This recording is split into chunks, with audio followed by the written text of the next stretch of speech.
Okay, so Dan, whenever you're ready, let's see what we got. And Hey, this first one sounds like it has a little bit of a joke in it, but since there's no birth and death, do you celebrate your birthday? Also, what does the L stand for in the acronym HEAL? oh yeah, somebody else pointed out that I'd neglected to explain that. I mean, I basically actually I mean, if anybody else, I mean, in terms of a birthday, I mean, I like to just thank my mother, for giving birth to me. So acknowledge the date. There's a koan actually. What is your place of birth in karma? Is how it goes. Everyone has their own place of birth in karma. What is your place of birth in karma? So I think I mean, if I'm, this is not very humorous of me, but just this, like I've been trying to say, Zen doesn't want us to be denying this world and our life in it. It doesn't want that. And so if we say there's no birth and death, well, yes, on some level, I cannot but agree with that based on what I've experienced, But I don't think that is supposed to be denying this life, this world full of birth and death. I don't think it's denying it. It's just discovering another dimension to it, where it's like saying, sure. Joshu said somewhere something like, maybe somebody else will remember it more exactly, but it's along the lines of from from from Joshu, that's the town where he lives. From Joshu to Chang'an is 800 miles. From Chang'an to Joshu is no distance at all. We're not denying either side, if we could put it like that. So we actually have a koan. How do you be free from birth and death at the moment of your dying? And that's the koan. How can you could put it this way, how can there be no birth and death at the very moment you're dying, at the moment of your death? How can there be no birth and death? And I think I was trying to get to this a little bit earlier today. Either or, death, no death, birth, no birth. Koans are right in the zone where both are true. So appreciate that. No, that question. Thank you. Heal, yes, HEAL. Rick Hansen's acronym. Yeah, I'm sorry. The L is for link. So the idea is, cultivate, enhance, absorb good, positive experience, and then on the basis of that, you can link in some negative memory or past experience and have it be kind of bathed in the good feeling, and that will gradually weaken the power of negative past experience. That's the idea. L for link. Okay. Next question. What about awareness after death? My wife just passed. Is she in a safe place? Any place? Waiting to reincarnate? Look, I'm afraid I'm no expert. I could say that in Zen, it doesn't really, it doesn't speculate very much about after death or before life. It doesn't really see that as its province or its purview or its prerogative. It's trying to help us live this life, and that means living this moment. Of course, there are in other kinds of Buddhism, you get more explicit articulations, doctrines, we might call them, on what happens after we die and rebirth and all that. I mean, I certainly don't have a clue. I don't think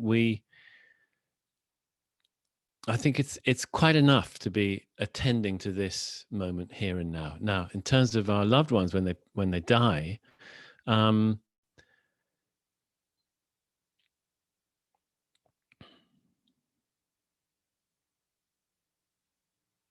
I think the fact that we're all mortal is our greatest incentive of all to appreciate this life, this moment, and the beings that we encounter, and some of whom we have very close relationships with, and to remember that it's finite. One of us is going to die first, in all likelihood, before the other. So it's going to come to an end for sure, this relationship.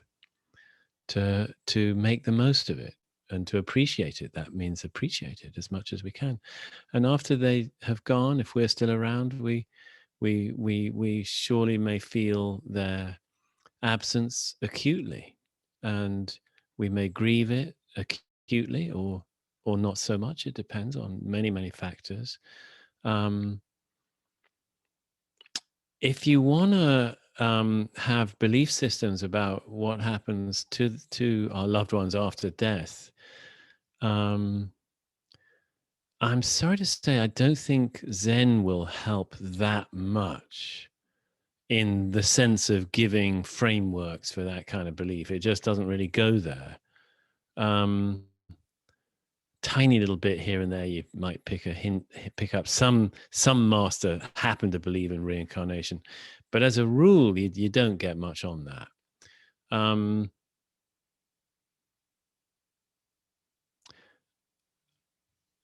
What it does help us to discover is that there's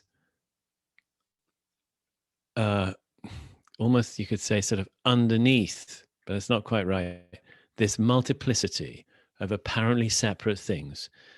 All things are one. And that's not a proposition. It's not a philosophy. It's a lived experience. And Zen will, if we want, help us to come to experience that for ourselves, not as a proposition, not as a philosophy, but as a visceral, more than visceral, all around vibrant, vital, scintillating, dynamic experience.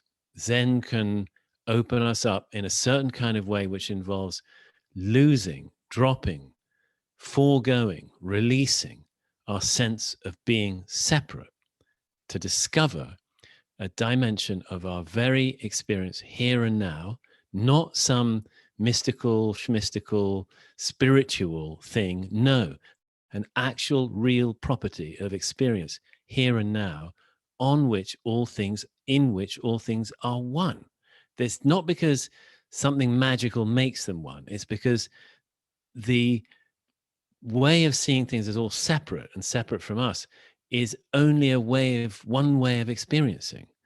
There are other registers of our consciousness, other dimensions of our experience here and now, without anything supernatural happening, without anything divine, just real, where, right here and now, there's a unity of all the separateness of your experience in this moment. And in that unity, there's no distance. And in that unity, there's no time. And therefore, in that unity, sort of the whole of creation somehow is there without any distance. Everything's equally intimate in it. And on some level, you're not just part of it. That's what you are. That is what Zen, I think, is interested in opening us up to, if we're interested in being opened up to that. It's part of us. It's not like Zen's got something to give us that's not part of us. It's a method for opening up more of what we are, if you see what I mean. Now, on that level, the nature of being separated from others, including those who've passed, is kind of different. It's not to say It's not some sort of heaven where they're waiting for us. It's not. I don't think that's. At least that's not my experience whatsoever. But there, nevertheless, is a weird way in which, when we find this dimension of ourselves where nothing's separate, when there's no distance, where there's no time, we feel completely like, yeah, sort of, well, just part of everything, part of all creation. And on that level, there really isn't any kind of separation of any kind. It's very baffling to our rational, egoic sense of things. But that would do, and really on that level, it sort of does away with there being anything like a sort of spirit that lives after death or something, because that's subject to the same unity, the same in the real, really in the same in the deeper level of clarity about this, the same emptiness that I was telling you about Yamada Cohen's fraction, that you got the numerator on top, all the separate things of creation, every last little phenomenon is the numerator, and underneath it there's the denominator, and the denominator is a big fat zero, but it also happens to be infinite. So that's what's the other side of everything we see, everything we know, taste, hear, touch, smell, etc. Every last little whiff of incense smoke that you smell, that very aroma, that very experience of smelling the incense is also just, the same non-distance, non-space, non-time, non-separate reality is there in it. It is it. It is that. So it's not that all phenomena come from that. They are it. This is what every koan is conveying. Is every koan is a little power punch of that reality in the form of a phenomenon.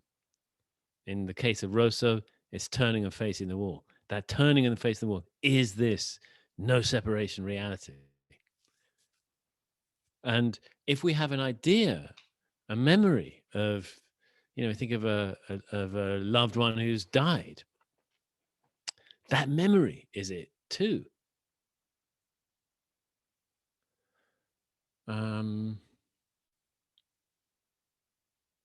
If we had some constructed notion of, past lives and souls in transmigration or something, they're subject to it as well.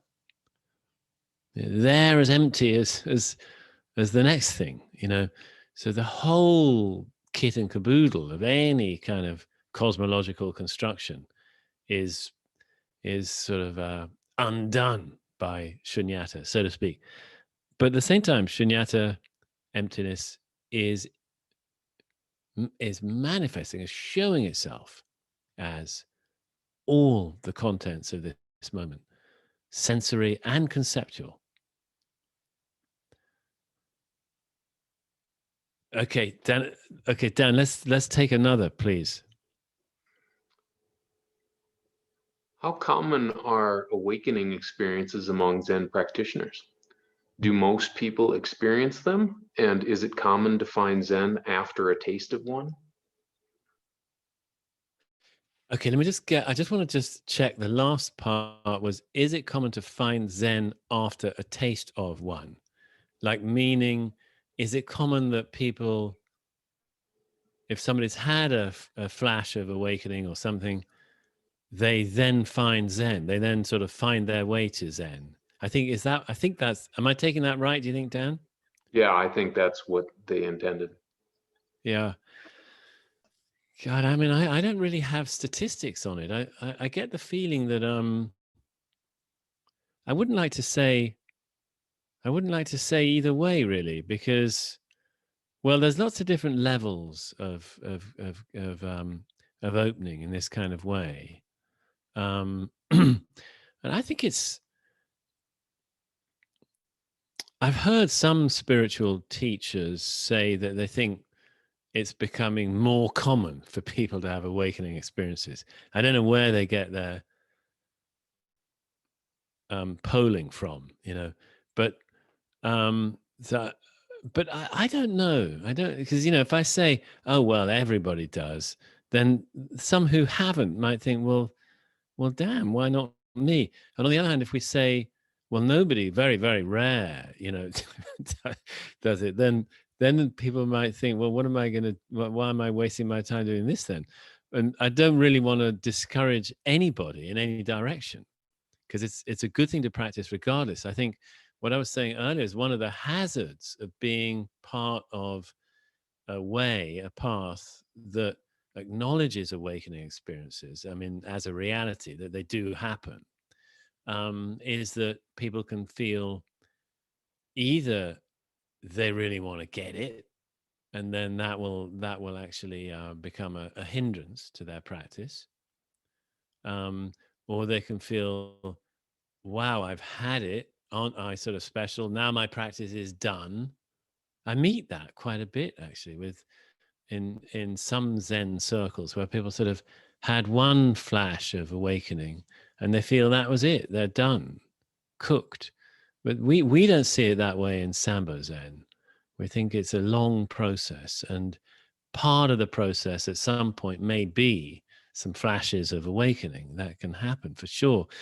So but it's not that those are, like one flash and you're done or something. Not at all. So while I think there's wisdom in acknowledging that these things happen, because they just do, but on the other hand, I think there's wisdom in not sort of overemphasizing it, and that's a real risk if you're in a koan line, because koans do address it front and center. But if you overemphasize it, you run those risks I was just saying. And so I prefer um, to encourage us to acknowledge several sort of dimensions of practice, and not to put all the emphasis on one dimension. I regard, as I hope I made clear, mindfulness, foundations of mindfulness, and deepening mindfulness, and starting to taste deeper states of concentration and absorption as our mindfulness practice evolves. As I regard all of that as vital, and all the healing aspects of mindfulness, therapeutic, as essential. And I actually personally think this, this thing of what we call other power, or in Japanese they call it other power, meaning that the practice we do on our own, or sitting, that's self power. I mean, we generate it, we develop our mindfulness, our absorption. In some sense, we get that going. But other power is acknowledging that there's a whole lot of help out there that is available if we open our hearts to it. And, even just things like Sangha. I mean, just saying, Sangha's the great one, probably. Being part of a fellowship of practitioners, or some sort of congregational community or whatever, of fellow practitioners, and that sense of Sangha can widen more and more. All beings are our Sangha, all creation is our Sangha, even, so sensing that, and that brings a whole lot of peace and energy and encouragement, and so as far as possible, I think we should be trying to be as fulfilled as possible without awakening, if you see what I mean. And then let awakening be a kind of final cherry on the cake when the cake is already delicious, so you don't need it, because I think it's possible to be completely fulfilled by practice without awakening. And then awakening, this, when the self somehow, like a candle flame, it just goes out, and there's a wisp of smoke and it's gone. That's ideally, somehow I sense that ideally that's a later thing in practice. In practice, it isn't always, but it can be hazardous to have that kind of experience early on, because, well, for various reasons. We may not have cultivated enough balance and equanimity and steadiness to make much use of it, to allow it to integrate into our life. That's one possibility. Or we may get, we may think we're done, and we've got this thing down, this Zen thing or this life thing even, and we haven't. It's possible to have an experience like that and still be carrying a whole lot of internal turmoil and trouble and a lot of unhealthy dynamics. It's perfectly possible. And some I've heard teachers say that it's not, but it's rubbish. I know that personally. Awakening isn't a cure-all. It is at the time. It is at the moment in the experience of awakening. It's a cure-all, but that doesn't mean that you're fully cured when it happens. You see what I'm saying? Sorry, I hope I'm being clear. It's like no, I'll stop there. When we discover it, yeah, all is healed. But that doesn't actually mean that in our concrete life, ongoingly, we're over all trouble. No, practice must go on. How do we integrate this? How do we get integrated into it? How do we keep releasing? How do we become gradually more able to live the reality we've tasted? All of that. It all takes a lot of time. So I think if we think of it that way around, like it's not some flash that's going to solve everything. So there's a lot of work, I think, for most of us. I think there's one of my teachers who seemed to have a remarkably smooth ride, but I think the others all worked very hard and still do. Yeah. Okay, let's take another, please, Dan. Is it common for shadow material to show up a little more in dreams as one moves into longer sittings? Yeah, I think so. I think that's. Hey, by the way, all these are great questions. It's hard for me to answer succinctly because they're such important points. This one, yes, absolutely. I mean, one of my teachers would say that sitting is shadow work, meaning that stuff we've in some way repressed, or maybe not consciously repressed, but stuff in our psyches that is not upward in consciousness, we may not even be conscious of, will start to show itself. Sure, in dreams, but it can simply be in conscious waking experience as we sit as well. And we regard all that as good because it's the psyche is being stirred up, and the being dredged a bit, and material that it has a chance to sort of air itself and release itself. That's how it does so. So yes, I think very much so, and we see that as healthy. And if you don't have help with some of that, I mean, if you hit stuff that you feel you need help with, it might be smart to reach out for some help, as you see fit, so to speak. Yeah. Okay. What is Dokasan for, and how is it different from these Q&A sessions of our virtual retreats? I'm happy to hear this question because it seems to have sort of slightly confirmed one thing that I was hoping, which was that because we really haven't been doing or felt we could really do Dokasan on these virtual retreats, mostly because of numbers, really. We instituted these Q&As as a sort of instead of Dokasan. So I'm glad to hear the two mentioned in the same question. That is Dokasan and these Q&A times. Well, the point about Dokasan, there's a couple of points I might make off the top of my head. One would be that, well, Dokasan's a bit more private, so you can do one-on-one questioning in a way. Yeah, perhaps you might feel more comfortable asking certain kinds of questions about your practice that you wouldn't want to ask in front of a bunch of people. Maybe that could be one thing, but more than that, it's sort of targeted very specifically for your practice. So Yamada Cohen said somewhere that there are two kinds of guidance, and one kind is sort of general, meaning talks and books and audios and lectures, whatever, and scriptures and so on.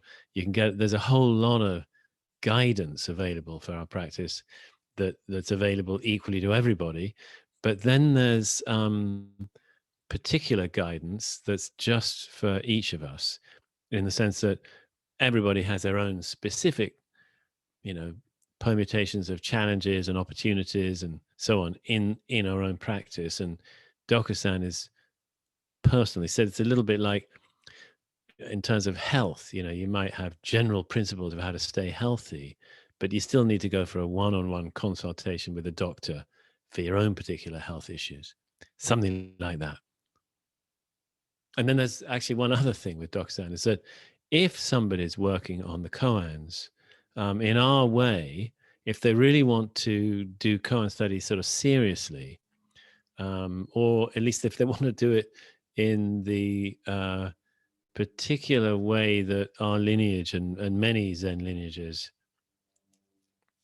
have evolved Koan study, it requires Dokasan.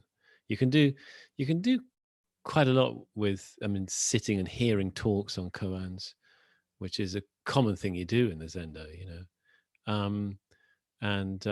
you can listen to talks all over the internet and so on, and sitting with Koans if you're curious. I know people who have been quite fascinated by one or other of the great Koan collections and seem to have worked with them totally privately, and really seem to have gained quite a lot from them, but have never had a Dokasan and never had a Zen teacher. But in the trad way of our lineage and others, if you're really getting into Koans, you can bring them up in Dokasan.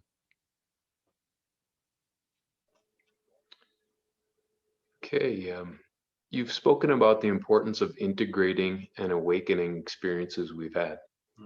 Do you have any suggestions for when we are having difficulty integrating them?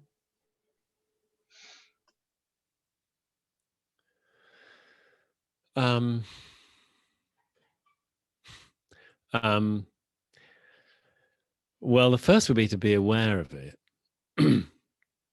One of our great ways in Zen of doing just that is with Koan training, where we sit with Koan after Koan, and if we're meeting with a teacher on the Koans, we would, in every meeting, we would be encouraged to, in some way, embody the Koan.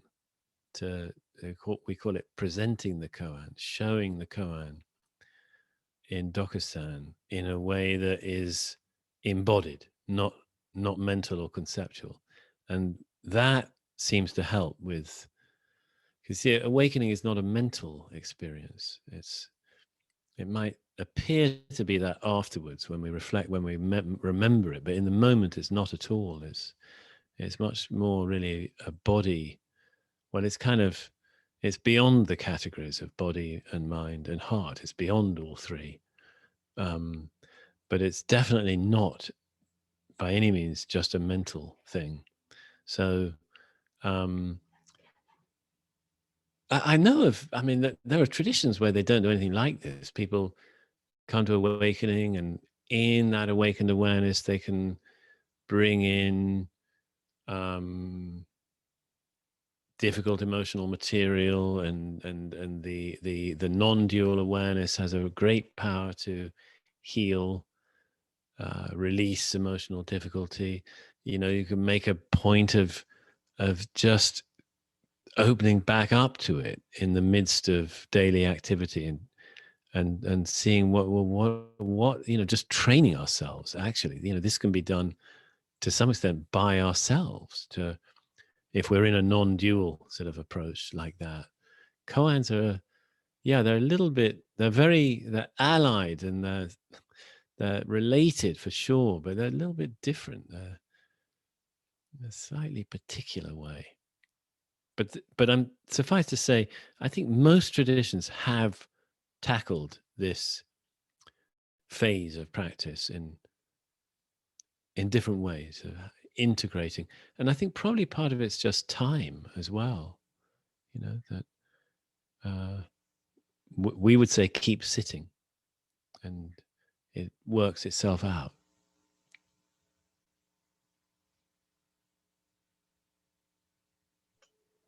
Okay. Next question. I'm wondering how long I should accumulate some stink of Zen before I feel the benefits of washing it away. Or, as someone new to the path, shall I attempt to minimize the accumulation of the stink from the start?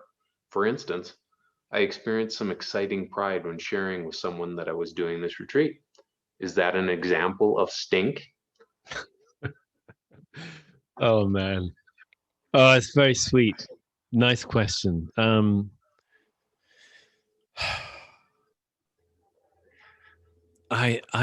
don't know that you need to worry about it yet. It's very good of you to be concerned about it, but I think you're entitled to feel excited about doing a retreat, and probably you'll know, you'll get a hunch, and if you're overdoing it a bit, don't worry about it yet. Your question suggests it's not a problem.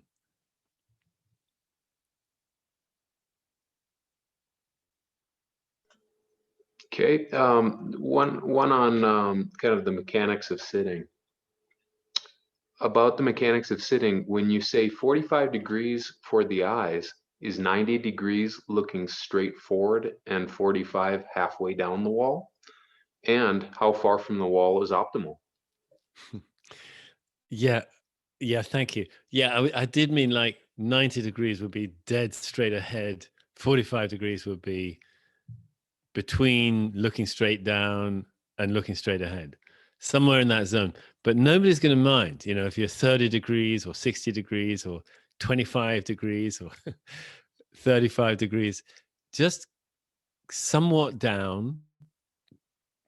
And how far from the wall? Well, I have to say I've done it all kinds of different ways. There's sometimes I've been in some little space where I really had to have my knees against the wall, so my face was probably, I don't know, a foot away from the wall or something, and that seems just fine. It seems to work just fine. Other times I've been in some setup where I remember once actually leading some sits in this disused factory in Chicago, on right next to this. I don't know how it is now, but then it was still relatively sort of rundown part of Chicago near Goose Island, and and um, and we, the room was vast. I mean, it was probably, I don't know, sort of 120 feet by 100 feet or something. A huge room with these columns. It's cement, just a cement, like a kind of warehouse, really. And we, this guy bought us a bunch of cushions, really nice Zabatons and Zafus, and there were maybe 15 of us, and we just set them out in a square in the middle of this space, and made our little orderly zone, for Zazen. And so sometimes we sat facing in, like when we were discussing things or having Q&A or something. And then when we were doing Zazen, more sort of concentrated sitting, we turned and faced away from one another, and there was no wall. There was just space, this great space to the distant wall, 30, 40 yards or 50 yards away. And we just sat like that and gazed at the floor. It was just great, you know. And I suppose the floor, we'd been looking maybe 3, 4, 5 feet away from us, something like that.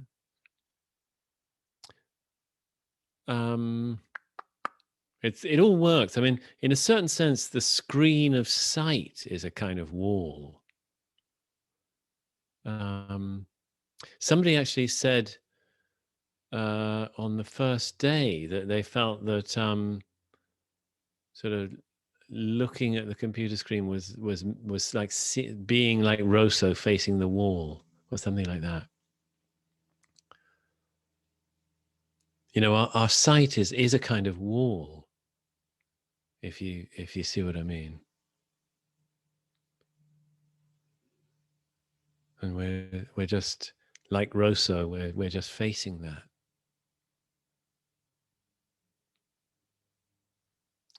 Okay, Dan, let's take another. What were the main meditation practices of ancient Chan before Koans arose? Yeah, good question. Well, there's some evidence that they practice the 4 foundations of mindfulness. They seem to have probably done something a bit like Koan study with the many sutras that they, or the key sutras that they had. And there was probably something like just sitting, meaning that we're not following a particular, not having one particular sort of anchor for attention, but just being open and sitting without intention, staying completely open. I'm just trying to remember. I mean, you know, I think somehow it's the sort of formalization of Koan practice, or the emergence of it as a sort of thing, seems to have happened in probably, or started to coalesce in the later Tang dynasty. But from earlier, and I think even back in early Buddhism in India, there was a kind of primal questioning. Who am I? What is this? I mean, Shakyamuni himself was surely driven in part on his quest by those questions. I've recognized that I'm going to die. I've recognized that if all goes well, I'll grow old, get sick, and die. What am I that I'm going to die? What is this that is going to end? What is this life that will be ending? What am I who will die? You know, that seems to have been what he was really after, sort of resolution of the basic koan of life, of existing as a human being. What is this? You know, and yes, sort of ancillary to that, sort of how to suffer less.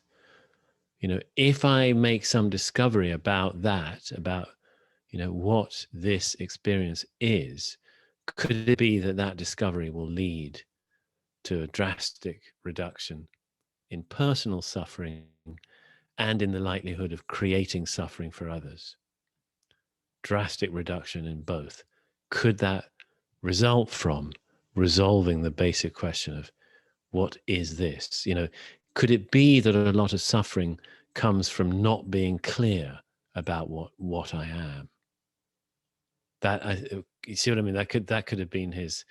That's a kind of koan, and it is a koan, and that could have been the basic quest of Buddha, and therefore, in some sense, all the Buddhist teachings that ensued from his awakening were a response, could we say, to the resolution of that koan, the fundamental koan of what this is. So I think you could argue, you could make a case that koan study is deep in the roots of Buddhism itself. And all these other koans, these sort of, multiplicity of koans that we have, over, a few hundred that we study, really, in a way, they're all beautiful, particular manifestations of the one core koan, which you could call "Who am I?" or "What is this?" I think they're really kind of, in a sense, the same question. It doesn't sound like it, I know, but if you really look at what "Who am I?" is asking, and then you look at really what is this? What that is asking, you might kind of get a sense that they're more or less the same question. You could flip it. What am I? Who is this? See, they hold up nicely either way. So I'm gonna claim, I'm gonna suggest the Koan study is central to the whole Buddhist tradition, just not by that name. Okay, so let's take another. Okay. Can you speak to Zen's or Chan's Taoist roots? Well, I think I could probably better refer you to David Hinton's book. I think it's China Root. I think it's called China Root. I think it's called China Root. Wow, I can't. It must be called China Root. It's a recent book of David Hinton's that's precisely on the Taoist roots of Chan. I personally, I feel it's pretty clear that there's a lot of Buddhism in Chan, and there's probably a lot of Taoism as well. I think you could probably find lineages and practitioners and masters who would seem much more Buddhist, and some who might seem more Taoist. And but I suspect that in a lot of Zen, you can parse out elements of either, probably both. And I'm just a practitioner. I'm not a scholar, so I can't really articulate it as well as he does. But I can say that when I read that book, China Root, about the Taoist roots of Zen, I felt I was reading very much about the practice that I've been trained in. He thought he was arguing that modern Zen is insufficiently Taoist or something like that, I think. But I was astonished by how much what he was describing was kind of precisely what I'd been trained in. I felt. So probably it's more Taoist than I might realize, or at least until I'd read that book, so to speak. Dan, I'm looking at the time and I'm thinking probably we should. I don't know how many more there are, but let's quit now and hold any that we haven't done for tomorrow. Okay, just one left. Oh, okay. Well, let's take a look. Let's do it. Okay, it's about eye position. Can you Okay. speak a bit to the advantage of sitting facing the wall with the eyes slightly open versus eyes closed? For someone who has had for a long time eyes closed practice, is it common to have an adjustment with the wall, feeling more tired, less focused, etc.? I take it that it is worth pushing through and facing the wall. Yeah. Okay. I'm very sympathetic to this. I was in a similar position. Maybe I hadn't practiced as long as you had. I don't know, but I'd done several years of eyes closed practice when I found my way to Zen, and there's an adjustment period for sure. I think they go together. That because we got eyes open, it helps to face a wall. Otherwise, we might be tempted to by more of the wonders and sights in front of us, you know. But if it's a wall, it's easier to stay focused. So if you want to make the transition, um, it's good to decide that you're going to do it, let's say for a week or something. Every sit you'll have your eyes open with your gaze lowered facing the wall, and probably you'll just get into the swing of it. The mind is, you know, is relatively trainable, you know. You know, and there's neuroplasticity and stuff. You'll find the new habit can be set up, but it might take a bit of effort or impetus to get it set up. And if you don't want to do it, is how much would you lose by not doing that? I honestly don't really know. I feel one thing that's quite nice about sitting with eyes open is that I feel it is definitely easier to maintain, let's call it meditative awareness, when going through the day, if you're accustomed to sitting with eyes open. I, I've felt that, you know, because when you're sitting, you know, this big thing that's going on through the rest of the day of having eyes open is happening there too. So it's less of a barrier, if you see what I mean, to go from sitting to walking to cooking to eating to talking to conversing to having challenging conversations to being in stressful situations. You know, all of that, it's one less difference between facing those things and facing the wall, because in all the above, eyes are open. So to get sort of trained in just having this thing of sort of visions happening, but it doesn't uh, impinge on my awareness.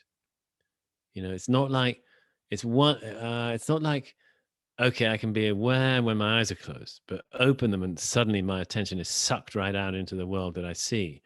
If you're used to having the world out there be present in your sense fields while meditating, hence that much easier to stay aware, you know, maybe deeply aware while going through your day.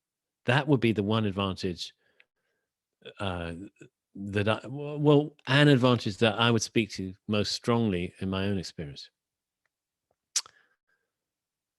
But you have my sympathy. It is a transition to do it.